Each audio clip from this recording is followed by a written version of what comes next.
এ বাবা, ইনি আবার কে? নিঘাত মা বাবা কোনো আত্মীয়কে নিয়ে আসছে। দুদিন পর পর বাড়িতে কেউ না কেউ আসতেই থাকে। আসলেও আত্মীয় কি না কে জানে। এখনই শুরু হবে হাজার রকমের প্রশ্ন। কি রে মানা, আমাকে চিনতে পারলি? এই যে প্রথম প্রশ্ন, আমাকে চিনতে পারছিস? আচ্ছা, যদি চিনতেই পারতাম ডাইরেক্ট কথা বলতাম না? বলতাম কি না? যাওয়া যাক। তা অবশ্য চিনবি বা কি করে, যখন তোকে দেখেছিলাম তুই এতটুকু ছিলি, এতটুকু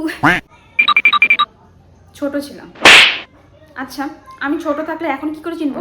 এখন তো আমি বড় হয়ে গেছি নাকি? সকালে কি দিয়ে খেয়েছি সেটা আমার দুপুরে মনে থাকে না, আর এনাকে আমি চিনবো যেটা কিনা আমি ছোটবেলায় দেখেছিলাম?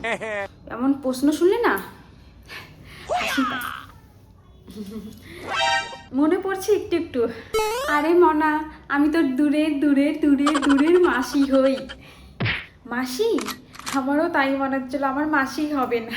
আমার মায়ের সাথে আপনার মুখটা অনেকটাই মিল আছে। কোনো মিল নেই, ঘন্টা মিল আছে। এই মনা, তুই বিয়ে কবে করবি? ছেলে দেখবো কোনো? ওই দেখবো না কি বল, আমার নজরে কিন্তু তোর জন্য একটা ভালো ছেলে আছে, দেখবো? দেখলে তো শেষমেশ আমার বিয়েতে এসে থামলো। মানে কি বলবো, ইনাদের আর কোনো কাজ নেই। আমার বিয়ে খাবে, আমার বিয়ে খাবে। কেন বাড়িতে খেতে পারেন না? খেতে পারেন না বাড়িতে? আমার বিয়ে খাওয়ার মতন এত কি আছে? কি আছে এটা ভাই, কি আছে?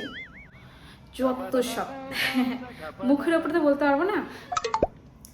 হ্যাঁ, পড়াশোনাটা করি তারপরে বিয়েটা করব। এই মনা, শোন না, আমাকে কেমন লাগছে একটু বল না। বল না কেমন লাগছে। কেমন লাগছে মানে? খুবই সুন্দর লাগছে, একদম রূপসী লাগছে, রূপসী, স্বর্গ থেকে নেমে আসা রূপসী। একদম বান্দর লাগছে, ডিটো বান্দর লাগছে।